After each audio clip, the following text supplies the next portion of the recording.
Hey everyone, welcome to Unusual Tea Pairings this week.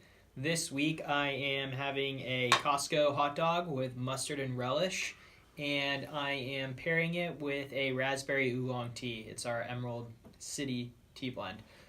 Basically, why I chose to do this raspberry tea is because I really like raspberry iced tea, and I drink the Ohio Rocks raspberry iced tea that we have a lot.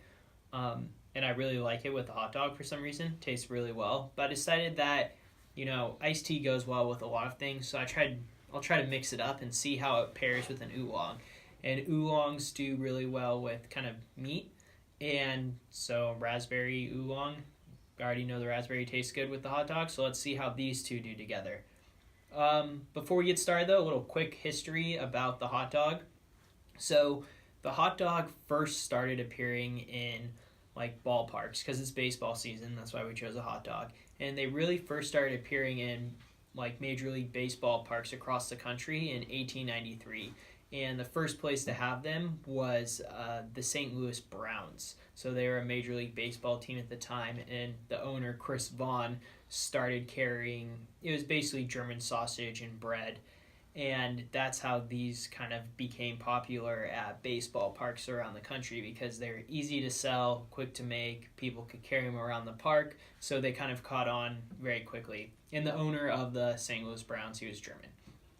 So the term the hot dog is kind of interesting too, how that got started. There's tons and tons of basically rumors going around on who started it, who made up the actual hot dog, who decided to place the sausage in the bun, and they can't really pinpoint it to one person or any one thing. However, they were able to trace back that the word hot dog first started appearing in college magazines around 1890, so 3 years before they started appearing in major league parks, and they found these in like Yale. So basically, Yale was kind of the first place where the hot dog was actually printed in a magazine, and I guess there was a lot of hot dog vendors around Yale at the time for students to get food at all hours of the day. So, yeah, some quick little interesting history there for you. So I'm going to go ahead and give it a try, and let's see how it is.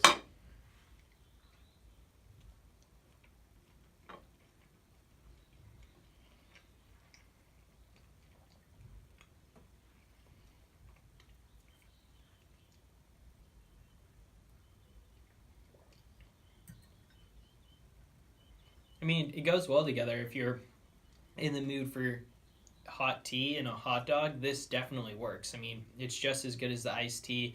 The flavoring is pretty similar. They're both hot. So it works well. I mean, surprisingly, I didn't know how this one was going to do, especially with the ketchup and the relish, or not the ketchup, the mustard and the relish, but surprisingly it does well. So if you like hot tea and a hot dog, this is definitely a good combination to try. Costco makes a great hot dog if you have one in your area, so go ahead and check it out. Thanks for watching Unusual Tea Pairings this week. I'll see you next week.